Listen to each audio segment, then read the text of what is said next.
అధిక బరువు అనేక సమస్యలకు కారణం. సాహితీ యోగా ఆన్లైన్ క్లాసులో జాయిన్ అవ్వండి. నాతో పాటు కోయి కోయి సాంగ్ పాడి అందరితో వావ్ అనిపించుకుంటున్నటువంటి గొరప్ప గారు ఉన్నారు. మాట్లాడేద్దాం పదండి. నమస్కారం అండి. నమస్కారం అమ్మా. ఎలా ఉన్నారు? బాగున్నానమ్మా. సో మొత్తానికి మమ్మల్ని హైదరాబాద్ నుంచి విజయవాడ రప్పించారు. భగవంతుడి దయ అమ్మా. భగవంతుడి దయ. ఓకే. సో ఇంత బాగా ట్రెండింగ్ అవుతుంది కదా, ఎట్లా అనిపిస్తుంది? నాకు చాలా సంతోషంగా ఉంది. మీలాంటి పెద్దవారి ముందు, అందులో సుమన్ టీ అనేది చాలా పెద్ద వరకు నాకు తెలుసు. మీ ముందు మీ దృష్టిలో కూడా పడేలాగా భగవంతుడు చేసినందుకు నేను చాలా సంతోషపడుతున్నాను. ఓకే. కాదు, ప్రతి ఇంటర్వ్యూలో నేను కొన్ని మాటలు వింటున్నా మీ గురించి, కానీ మీరు చెప్తూ ఉన్నారు. బట్ వినే వాళ్ళకి ఇంకొంచెం ఎక్కువ తెలుసుకోవాలండి మీ గురించి. అసలు మీ జర్నీ ఎలా స్టార్ట్ అయింది? మీరు పుట్టింది పెరిగింది విజయవాడేనా? కాదమ్మా, ఎక్కడ? పుట్టిందంతా భద్రాచలం ఏరియా. భద్రాచలం. ఆ ఏరియాలోనే కొంట అనే ప్రాంతంలో పుట్టాను. అయితే అక్కడ ఉన్న కొన్ని పరిస్థితులను బట్టి, నాకున్నటువంటి ఒక బలహీనతను బట్టి, అక్కడ మా అడవిలో ఉన్నటువంటి ఆడపిల్లల్ని అక్కడున్న కొంతమంది దుర్మార్గులు బాధ పెడుతున్నారని, ఆడవాళ్ళని కాపాడుకోవడానికి నా కన్న తండ్రి, మా కుల పెద్దలు నన్ను ఆడవాళ్ళని కాపాడుకోవడానికి, ఆడవాళ్ళని రక్షించడానికి, ఒక ఆడవాళ్ళకి కాపరగా, అడవికి కాపరగా నన్ను అంటే వాళ్ళకి రక్షకుడిగా చేయడానికి చిన్నతనం నుంచి సావకుండా ముందు కొన్ని అడుగు మందులు ఉన్నాయి, అవి త్రాగించి ఆ తర్వాత 5 రకాల పాముల విషయంతో నన్ను పెంచారు. ఒళ్ళంత విషమైపోయింది. అప్పుడు నేను ఆ విషయంతో ఉన్నప్పుడు మా ఆడవాళ్ళ జోలికి ఎవరైనా వచ్చినా నేను వెళ్ళి మా ఆడవాళ్ళని కాపాడుకునేవాడిని. వెళ్ళి నా చేతి గోలతో గిల్లేసేవాడిని. అంటే ఏంటి, మీ బాడీ మొత్తం విషం ఉంది కాబట్టి మీ గోరు వాళ్ళకి తగిలితే వాళ్ళు చనిపోతారు. ఇది ప్రాక్టికల్గా నమ్మొచ్చు అంటారా? ఇంకా నేను అంటే జరిగింది నా స్టోరీ. ఇప్పుడు నేను చెప్తున్నాను కదా, నేను బ్రతికే ఉన్నాను, మనిషిగా ఉన్నాను, జరిగిన స్టోరీ చెప్తున్నాను అంతే. మా నాన్న, మా బంధువులు నాకేం చెప్పారంటే, నువ్వు చచ్చిపోయినా పర్లేదు కానీ ఆడవాళ్ళని కాపాడు అని ఒక ట్రైనింగ్ ఇచ్చారు నాకు. సావైనా పర్లేదు, వెళ్ళి ముందు ఆడవాళ్ళని కాపాడాలి అనేటువంటి ఒక ఆలోచన వెళ్ళి అలాగెళ్ళి గిల్లేసేవాడిని. గెలితే కొంతమంది అక్కడ చనిపోయారు, కొంతమంది పారిపోయేవారు.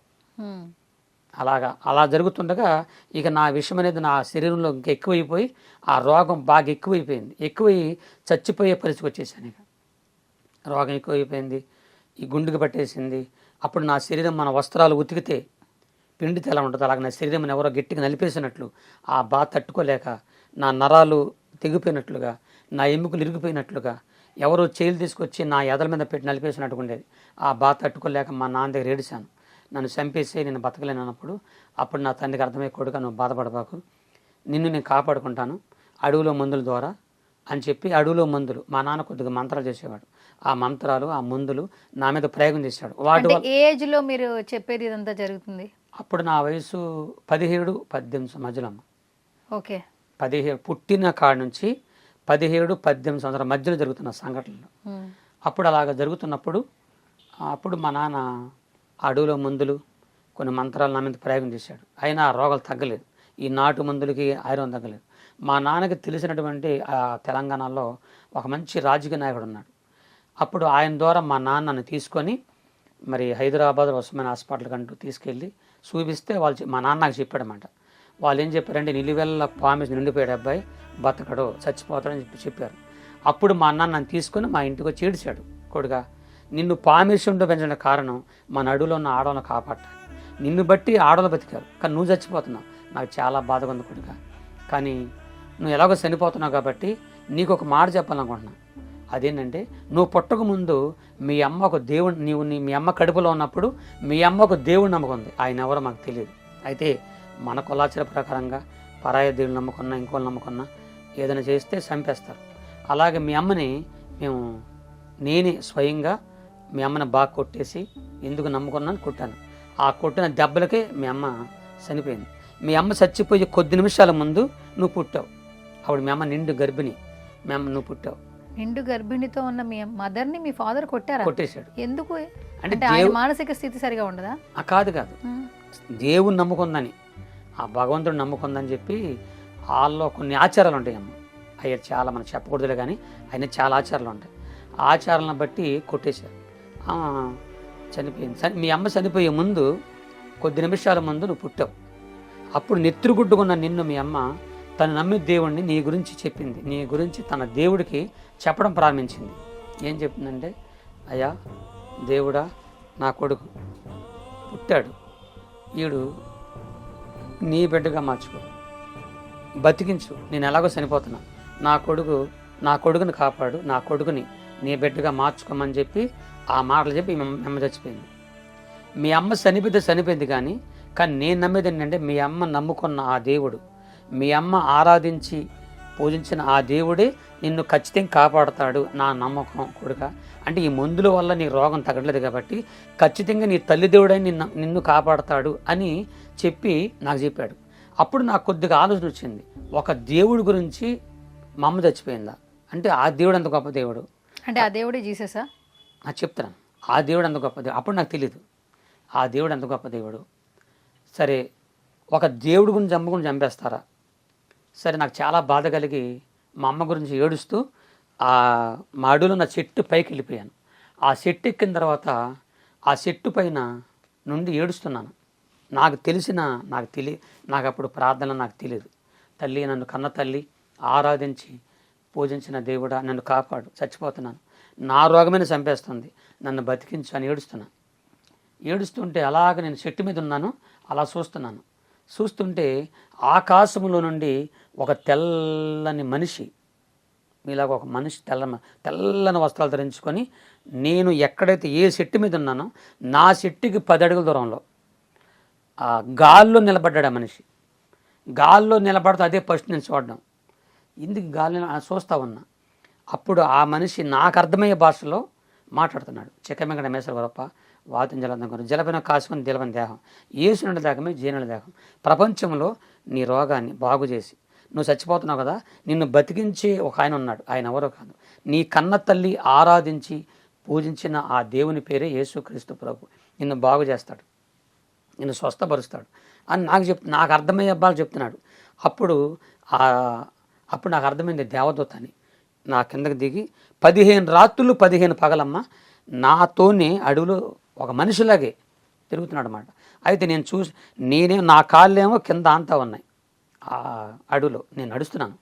దేవదూత నాతో మాట్లాడిన మనిషి కాళ్ళు కనిపించట్లేదు, గాల్లో తేలిపోతున్నారు అన్నమాట. అప్పుడు నాకు అర్థమైంది ఇది మనిషి కాదు, ఎవరో నేను అడిగాను కదా, అందుకే నా తల్లి ఆరాధించింది కదా ఆ దేవుడు వచ్చాడేమో అని ఏడుస్తూ ఉన్నా. అప్పుడు ఆయన కొన్ని విషయాలు చెప్తున్నాడు దేవుడి గురించి.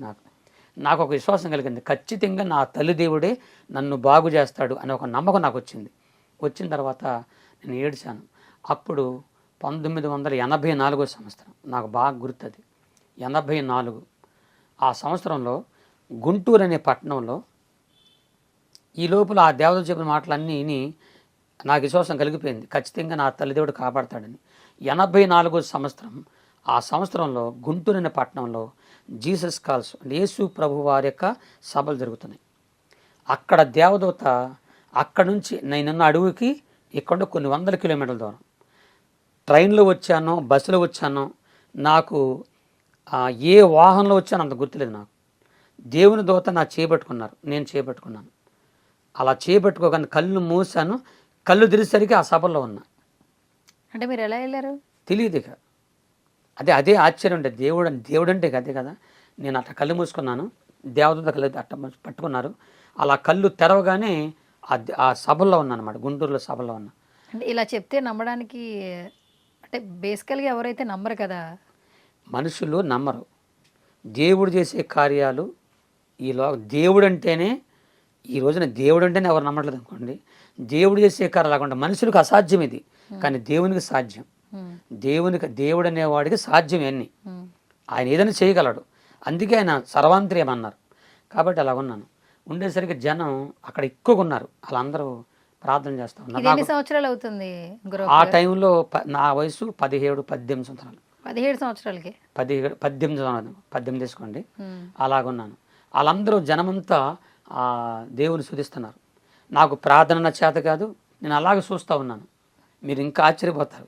అలా చూస్తుంటే నేను ఒకటే ఏడుస్తున్నాను, అయ్యా యేసయ్యా నీ గురించి తెలుసుకున్నాను, నువ్వు గొప్ప దేవుడిని తెలుసుకున్నాను, నేను చచ్చిపోతున్నాను, నా రోగమే నన్ను చంపేస్తుంది, నన్ను బ్రతికించు, నేను చచ్చిపోయే వరకు నీ సేవ చేసుకుంటాను, నాకు సాయం చేయమని నాకున్న మాటలు నేను చెప్పుకుంటున్నాను.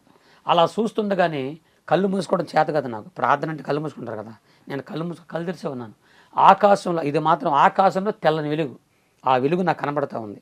ఆ వెలుగులో నుండి ఒక చేయి నాకు కనబడుతుందండి. ఆ చేతిలో నుంచి ఒక గాయం కనబడుతుంది.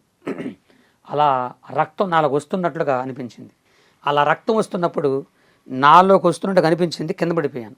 పడిపోయి నాకు తెలియకుండానే నేనేదో కక్కేస్తా ఉన్నాను.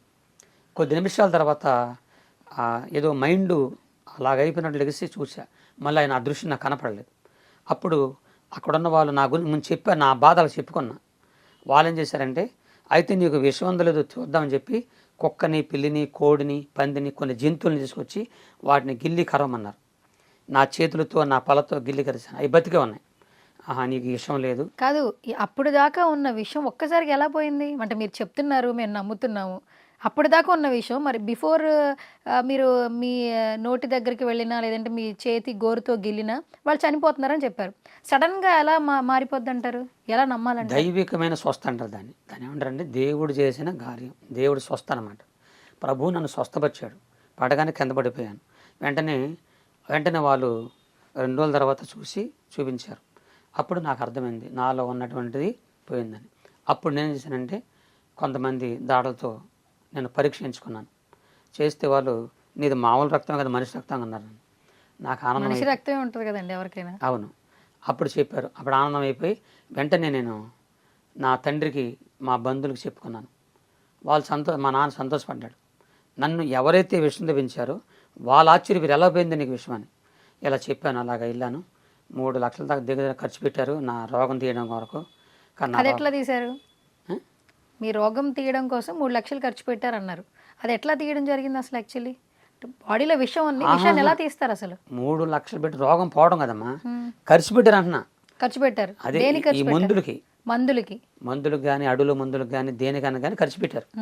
వాటికి నా రోగం పోలేదు. మా నాన్నకు చెప్తున్నాను నేను, నాన్న నా రోగం పోలేదు, ఇదిగో ఇక్కడ పలందరికి వెళ్ళాను, యేసు ప్రభు నమ్ముకున్నా, ఇలా రక్షించానంటే అప్పుడు మా నాన్న సంతోషపడి ఎవరైతే వెళ్ళారా అని చెప్పి ఆనందపడ్డాడు. సుమన్ టీవీలో మీ పర్సనల్ అండ్ బిజినెస్ ప్రమోషన్స్ కోసం కింది నెంబర్కి కాంటాక్ట్ చేయండి.